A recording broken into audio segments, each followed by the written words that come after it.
जय Jinendra friends, I hope आप सभी बहुत अच्छे हैं और वीडियो का बहुत बेसब्री से इंतज़ार भी कर रहे हैं।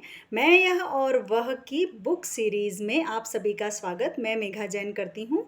आज हम वह विभाग के 8वें प्रश्न पर चर्चा करेंगे, जिसका समाधान भी हम 8 तरीके से प्राप्त करेंगे। कई जैन लोग एक एक महीने तक भूखे रहकर तपस्या करते हैं। इतना कठोर तप क्यों? शरीर को इतना कष्ट देने से क्या लाभ? ये जो डाउट है ये बहुत सारे लोगों को होता है कि ये जो तपस्या है ये ज़बरदस्ती क्यों करना, अपने शरीर को क्यों इतना तपाना, अपने शरीर को इतना दुख क्यों देना।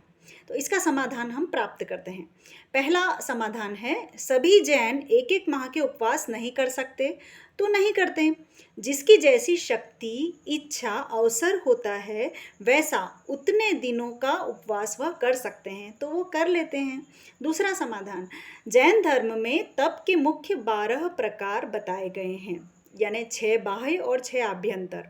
फिर उनके भी अनेक प्रभेद होते हैं। उपवासों को अनशन नामक तप का प्रभेद बताया गया है। तप के जो 12 प्रकार हैं उसमें जो पहला प्रकार है वो है अनशन, परंतु मात्र 1 घंटे के लिए कुछ भी खाना पीना नहीं, ऐसी प्रतिज्ञा करे तो वह भी 1 घंटे का अनशन तप है।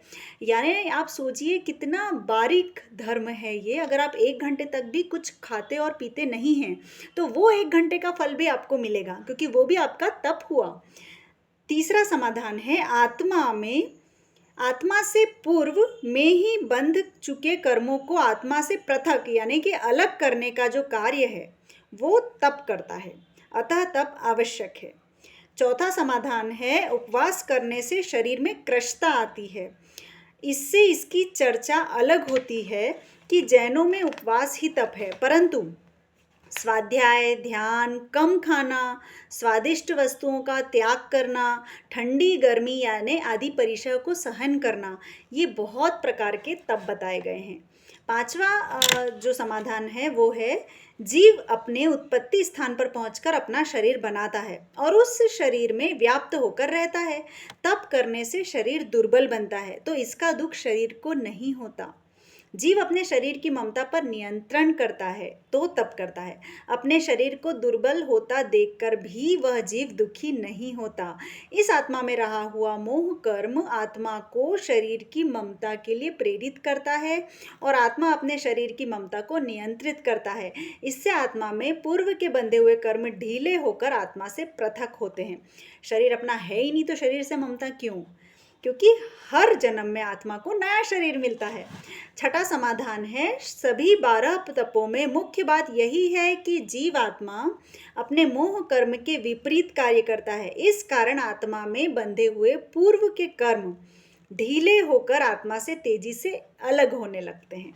सातवां समाधान है, शरीर के पोषण, उसके सुख, मनोरंजन आदि अनेक उद्देश्यों से जीव भयंकर पाप कर्मों को पूर्व के भवों से ही बांधता चला आया है। उन पाप कर्मों की चट्टानों को तोड़ने के लिए विभिन्न तप करने की आवश्यकता होती है। आठवां और आखिरी समाधान है, 12 में से 1, 2, 4 आदि किन्हीं तप से आत्मा के कर्मों की चट्टानें नहीं टूटेगी तो फिर कैसे टूटेगी? कर्म चट्टानों के टूटे बिना जीव आत्मा कर्म से मुक्त कैसे होगा, अर्थात मोक्ष कैसे होगा? शरीर को कष्ट नहीं है, मन पर नियंत्रण है, आत्मा का अपनी इच्छाओं पर नियंत्रण है, इच्छाओं का निरोध ही तप है। जो तप के प्रकार हैं वो है अनशन, उनोदरी आदि। तो इन सारे तप के प्रकारों को जानेंगे, समझेंगे, थोड़ा थोड़ा कंट्रोल करेंगे अपने शरीर पर और अपने मन पर, तभी हम इन कर्मों से मुक्ति पा सकेंगे। आगे वीडियो में हम देखेंगे संथारा स्पेशल। जय जिनेंद्र, बाय।